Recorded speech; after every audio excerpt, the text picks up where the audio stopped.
அனைவருக்கும் வணக்கம். Welcome to Dharma academy.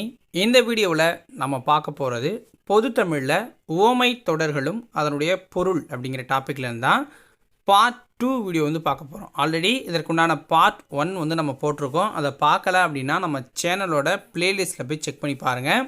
இந்த வீடியோ பதிவை முழுமையாக பாருங்கள். உங்களுக்கு பயனுள்ளதாக இருந்துச்சு அப்படின்னா மறக்காமல் ஒரு லைக் பண்ணிவிட்டு சேனலை சப்ஸ்கிரைப் பண்ணி வச்சுக்கோங்க. அப்போ தான் நம்ம போடுற அடுத்தடுத்த வீடியோவை நீங்கள் உடனுக்குடன் பார்க்கலாம். வாங்க வீடியோக்குள்ளே போகலாம். பாம்பும் கீரியும் போல. இந்த ஓமை தொடருக்கான பொருள் என்னென்னா பகை அப்படின்னு வரும். ஓகேங்களா?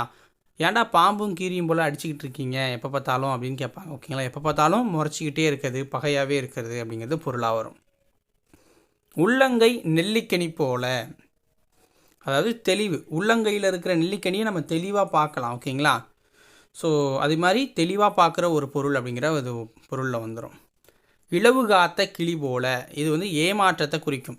வடிவேல் கூட ஒரு காமனில் வரும்ல, இது எப்போ பழுக்குன்னு பார்த்துக்கிட்டு இருந்தேன் அப்படின்ட்டு. அதுமாதிரி இலவம் பஞ்சு தான் வருமே தவிர அது பழுக்காது. ஸோ அது வழி ஏமாற்றம் தான் வரும், அது பழுக்குன்னு காத்துட்டு இருந்தால. அகழ்வாரை தாங்கும் நிலம் போல. ஸோ பொறுமை, அதாவது அகழ்வாரை தாங்கும் நிலம் போல தம்மை இகழ்வாரையும் பொறுத்தல் தலை அப்படிங்கிற மாதிரி சொல்லுவாங்க. ஓகேங்களா? அதாவது எவ்வளோ நமக்கு கேடு செஞ்சாலும் அவங்கள பொறுத்து இருந்தால் நமக்கு பெருமை கிடைக்கும். பொறுமையாக இருந்தால் பெருமை கிடைக்கும். மலரும் மனமும் போல. ஸோ இணைந்திருத்தல். ஸோ மலர் பூவில் மனம் இருக்கும், அதுபோல் நம்ம எல்லாருமே இணைந்து வாழணும். பசுமரத்தாணி போல. ஸோ எளிதில் புரிந்து கொள்ளுதல். ஒரு பச்சை மரத்தில் ஆணி அடித்தா தான் டக்கு டக்குன்னு இறங்கும், காஞ்ச மரத்தில் இறங்காது, எளிதில் உள்ளே போகும் அப்படிங்கிறது தான். ஸோ அப்போ சின்ன வயசில் படித்தாதான். குன்றின் மேலிட்ட விளக்கு போல. இதனுடைய பொருள் வெளிப்படையாக பரவுதல். அதாவது ஒரு மலை மேலே ஒரு விளக்கு ஏற்றணுன்னா அந்த ஏரியாவுக்கே அது வெளிச்சமாக தெரியும். அதுவே மலைக்கு அடிவாரத்தில் எரிச்சோன்னா அங்கே இருக்கிறவங்களுக்கு மட்டும் தான் அது வெளிச்சம் தரும், தூரம் இருக்கிறவங்களுக்கு தெரியாது. சர்க்கரை பந்தலில் தேன்மழை பொழிந்தது போல. இனிமைக்கு இனிமை சேர்க்கிறது. அதாவது ஒருத்தர் பேசிக்கிட்டே இருக்கார், சூப்பராக பேசிக்கிட்டே இருப்பார். ஸோ அவரை விட இன்னும் இனிமையாக அவர் பேசுகிற அந்த தோனியிலேயே அவருடைய பேச்சிலேயே அதை கண்டினியூ பண்ணோம் அப்படின்னா இனிமைக்கு இனிமை சேர்த்ததெல்லாம் இருக்கும்.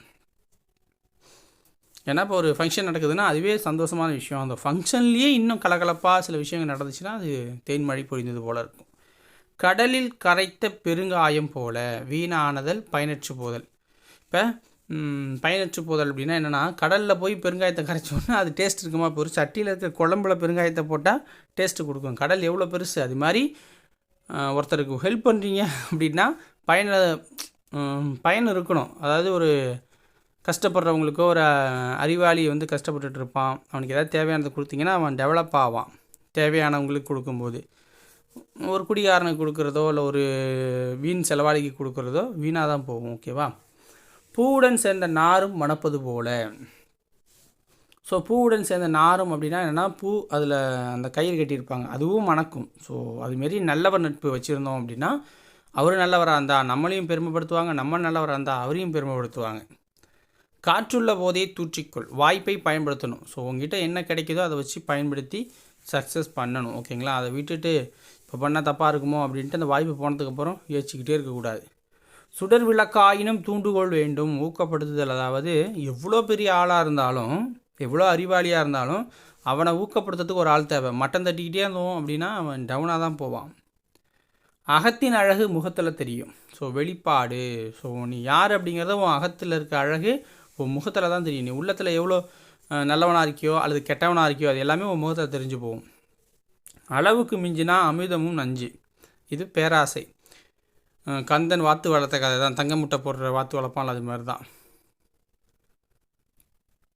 சுவரை வைத்து தான் சித்திரம் வரைய முடியும். ஸோ அடிப்படை, அதாவது இப்போ கதவை விற்றுட்டு பூட்டு வாங்கினா அப்படின்னு சொல்லுவாங்க. அது மாதிரி என்ன தேவையோ அடிப்படையான ஒரு பேஸ் இருக்கணும். இப்போ எக்ஸாம்பிள் சொல்லுவாங்க, சோத்துக்கு குழம்பு இல்லை, குழம்பு வைக்கணும் அப்படின்னா நம்ம மிளகாப்பொடி, நமக்கு காய்கறிகள்லாம் தேவை. இப்போ இதை வாங்கிறதுக்காக வச்சுருக்க அரிசியை போய் விற்றுட்டு குழம்பு வைக்கக்கூடாது. ஏன்னா அதுக்கப்புறம் எப்படி எதில் போட்டு திம்பிங்க? ஓகேவா? அது மாதிரி அடிப்படையான விஷயங்கள் கண்டிப்பாக தேவை. ஓகேங்களா? சுவர் அப்படிங்கிறது அடிப்படை. அதில் தான் நீங்கள் சித்திரம் வரையலாம், வரையாமலும் வீட்டுக்கு போகலாம். ஓகேவா? பகல் வெல்லும் கூகையை காக்கை அப்படிம்பாங்க. தக்க தருணத்தை எதிர்பார்த்து இருக்கணும். பகல் வெல்லும் கூகையை காக்கை அப்படிங்கிறாங்க. அதாவது இதுக்கு ஒரு கதையே இருக்குது. ஸோ ஆந்தை அப்படிங்கிறது பார்த்திங்க அப்படின்னா நைட்டில் காக்கை அடிக்கும், காக்கை பகலில் ஆந்தை அடிக்கும். ஏன்னா ஆந்தைக்கு பகலில் கண்ணு தெரியாது, காக்கைக்கு நைட் நேரத்தில் எங்கே என்ன பண்ணுறதுன்னு தெரியாது. ஸோ அதனால் காக்கை பகலில் ஆந்தை அடிச்சுன்னா ஆந்தை நைட்டில் காக்கை அடிக்கும். ஓகேவா? ஸோ இதுதான் தக்க தருணத்தை எதிர்பார்த்துருந்தா நமக்குன்னு ஒரு காலம் வரும் அப்படிங்கிறது தான். அனலிடப்பட்ட புழுவை போல் இது வந்து துன்பம். ஸோ ஒரு நெருப்பில் போட்ட ஒருத்தவங்க வந்து என்ன பண்ணுவாங்க, அப்படியே துட்டிப்பாங்க. அதுமாதிரி பிரச்சனையில் மாட்டின ஒருத்தவங்க அவ்வளோ துன்பத்தில் இருப்பாங்க. இரும்பை கண்ட காந்தம் போல் கவர்ச்சி. இரும்பை கண்ட காந்தம் போல் அப்படின்னா கவர்ச்சி, அவர் மேலே இருக்கிற ஒரு ஈர்ப்பு. வேலியை பயிரை மீந்தார் போல் இது வந்து நம்பிக்கை துரோகம். ஒருத்தனை நம்பி நம்ம ஒரு செயலை செய்டா இல்லை ஒரு ரகசியத்தை சொல்கிறோன்னா அவன் தான் நமக்கு முதல்ல வேட்டு வைப்பான். ஓகேங்களா? அதுதான் நம்பிக்கை துரோகம்.